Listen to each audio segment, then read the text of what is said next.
So this is 7.11. Figure 7.21 shows the series LCR circuit connected to a variable frequency 230 volt source. जो details हमारे पास हैं वो मैं आपको चेक कर रहा हूँ. तो R की जो वैल्यू है वो 40 ओम है. C is 80 microfarad. इसको हम लोग बाद में कन्वर्ट कर लेंगे. और L की वैल्यू जो है 5 हेनरी है. LCR के डिटेल्स दिए हुए हैं. Determine the source frequency which drives the current in resonance. तो अगर हमारा सर्किट जो है अगर वो रेजोनेंस कंडीशन में है, व्हाट डज इट मीन कि हम ऐसी फ्रीक्वेंसी सप्लाई कर रहे हैं जिसके लिए जो इंडक्टिव रिएक्टेंस और कैपेसिटिव रिएक्टेंस बराबर हो जाए और फिर सर्किट लेवल पे जो इम्पीडेंस हो वो मिनिमम हो जाए और हमें मैक्सिमम फ्रीक्वेंसी मिले.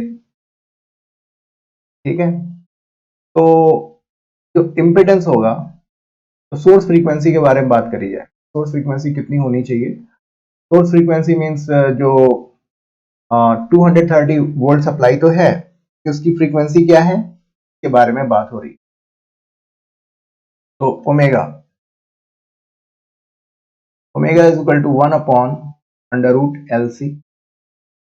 ये एक्सप्रेशन कहां से आ रहा है? अब बेसिक कॉन्सेप्ट ये है कि एक्सएल जो है वो एक्सी के बराबर होगा in order to make impedance minimum at network level. तो एक्सएल की वैल्यू क्या होती है? Omega L. और एक्सी की वैल्यू होती है 1 अपॉन ओमेगा सी. तो omega square is equal to 1 upon L C. Omega comes out to be 1 upon under root L. ठीक है. तो जरा ओमेगा की वैल्यू कैलकुलेट कर लीजिए. Angular frequency 5 Henry and 80 into 10 to the power minus 6. तो 10 to the power minus 6 जो है वो अगर बाहर आएगा और न्यूमरेटर में जाएगा तो क्या हो जाएगा? 10 to the power 3. 85 या 400 और इसका स्क्वायर रूट होगा 20. तो 100 डिवाइडेड बाई 250 पर सेकेंड. ठीक है. तो क्वेश्चन में ये पूछा गया है कि डिटरमाइन द सोर्स फ्रीक्वेंसी. हमें फ्रीक्वेंसी हर्ट्ज में निकालना है. तो ठीक है, न्यू की वैल्यू जो होगी 50 डिवाइडेड बाई 2 टाइम्स 3.14 जो कि ओमेगा क्या होता है? 2 पाई न्यू. न्यू की वैल्यू क्या हो गई? ओमेगा अपॉन 2 पाई. तो एक काम करते हैं 25 डिवाइडेड बाई 3.14 और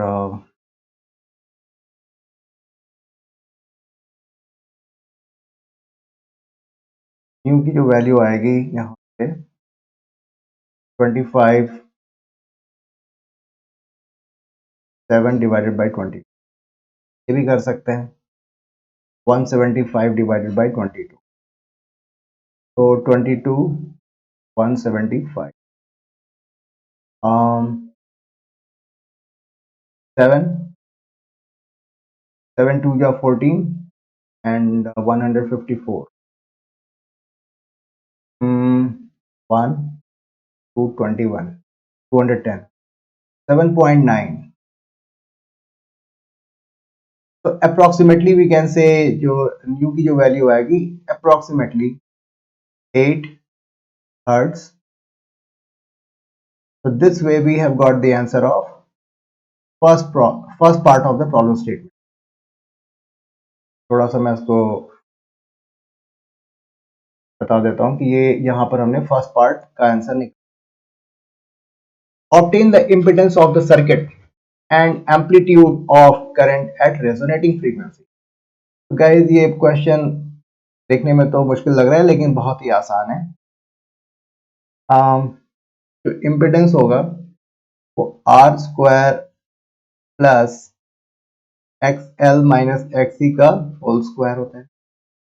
XL is equal to XC होगा इन केस ऑफ रेजोनेंस. अगर हम रेजोनेटिंग फ्रीक्वेंसी हम सोर्स से दे रहे हैं तो उस केस में XL will be equal to XC।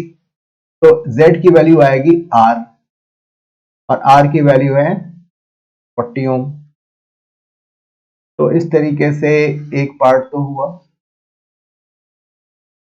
Impedance of circuit and amplitude of current. तो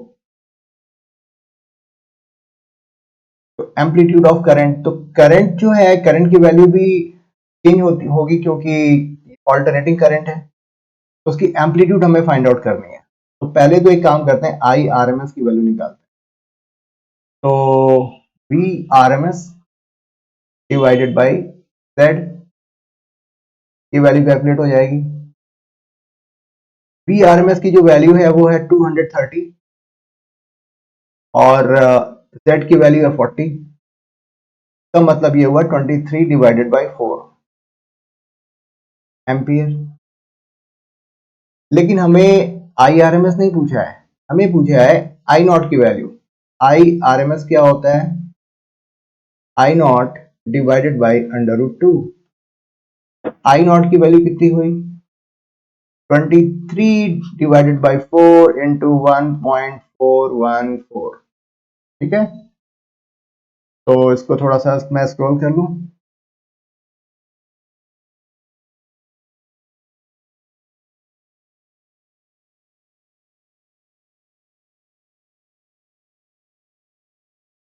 आई नॉट की वैल्यू क्या होगी?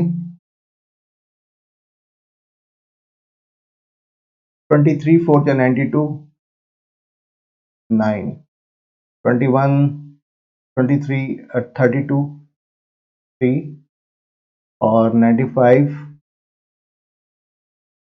And 32 divided by 4। तो आई की वैल्यू अप्रोक्सीमेटली कितनी आ रही है? आई नॉट की वैल्यू अप्रोक्सीमेटली 8 एम्पियर आ रही है। तो दिस वे हमने सेकंड पार्ट को सॉल्व कर लिया।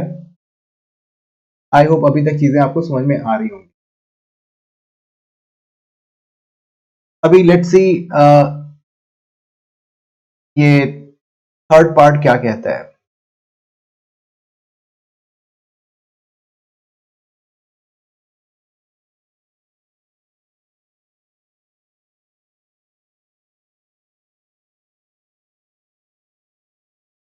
थर्ड पार्ट में इन्होंने कहा है कि determine the RMS potential drop across the three elements. तो सर्किट के कौन कौन से एलिमेंट्स हैं? एल है, सी है और आर है। तो एल में जो इंडक्टिव रिएक्टेंस होगा वो क्या होगा? एक्सएल होगा। और कैपेसिटर में जो कैपेसिटिव रिएक्टेंस होगा, तो ये वैल्यूज हमें कैलकुलेट करनी होगी। ठीक है, तो let's calculate that part also. X L is equal to omega L. ओमेगा की वैल्यू हमने क्या कैलकुलेट की है? 50 और एल की वैल्यू क्या है? 5। ठीक है,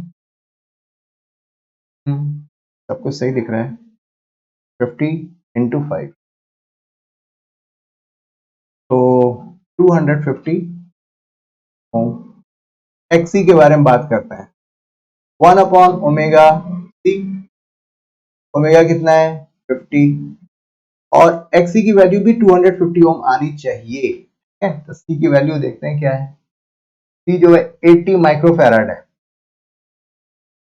80 इंटू 10 टू द पावर 6, तो 10 टू द पावर 4 और 40, तो 1000 divided by 4 is equal to 250। ठीक है, एक्सएल और एक्सी की वैल्यू सेम आई। क्यों? कि हमारी फ्रीक्वेंसी ही ऐसी है जो कि एक्सएल और एक्सी को बराबर कर देती है। ठीक है, ओके। तो इसका मतलब इंडक्टर के अक्रॉस पोटेंशियल ड्रॉप कितना होगा? V जो RMS है इंडक्टर के अक्रॉस कितना होगा, I RMS इंटू XL और V RMS I RMS into XC, दोनों की वैल्यू बराबर होंगी क्योंकि RMS क्योंकि सीरीज सर्किट है ना, तो I RMS चाहे वो इंडक्टर से पास हो, चाहे कैपेसिटर से पास हो, या फिर रेजिस्टेंस से पास हो, I की वैल्यू सेम होगी। और XL और XC जो है इन केस ऑफ रेजोनेंस बराबर होंगे। तो इसका मतलब जो है इंडक्टर के अक्रॉस जो पोटेंशियल ड्रॉप होगा और कैपेसिटर के अक्रॉस जो पोटेंशियल ड्रॉप होगा that will be exactly same, और दोनों में जो फेज एंगल जो होगा वो 180 डिग्री का डिफरेंस होगा, इसीलिए इनकी साइन जो है वो एक दूसरे के अपोजिट होती है। इतनी बात समझ में आई? ठीक है। तो अगर LC कॉम्बिनेशन ले तो in case of LC combination net potential drop will be XL minus XC into I RMS। ठीक है, XL is equal to XC है, यानी कि नेट पोटेंशियल ड्रॉप जो होगा वो 0 होगा। अच्छा, रेजिस्टेंस भी तो है, तो रेजिस्टेंस के अक्रॉस कितना ये वाला पोर्शन, यहां पर कितना पोटेंशियल ड्रॉप होगा देख लेते हैं। V RMS जो है वो I RMS इंटू R कितना है 40, और I RMS की वैल्यू कितनी आई थी,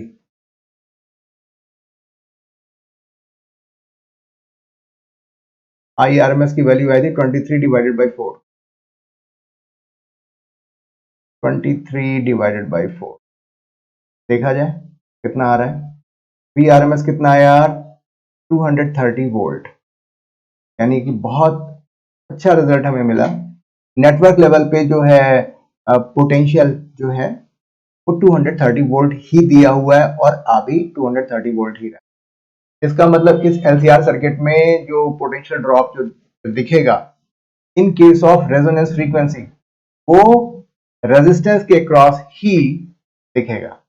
ठीक है, तो this way one by one हम लोगों ने तीनों पार्ट के आंसर्स हमने फाइंड आउट कर लिए हैं। आई होप आपको इसका एक्सप्लेनेशन समझ में आया होगा। फॉर्मूला बेस भी था और कंसेप्चुअल भी था। जो कॉन्सेप्ट हमने बुक में पढ़े हैं तो न्यूमेरिकल के फॉर्म में ये समझाने की कोशिश की गई है। ठीक है, तो this was all about this problem statement 7.11। so that's all, thank you।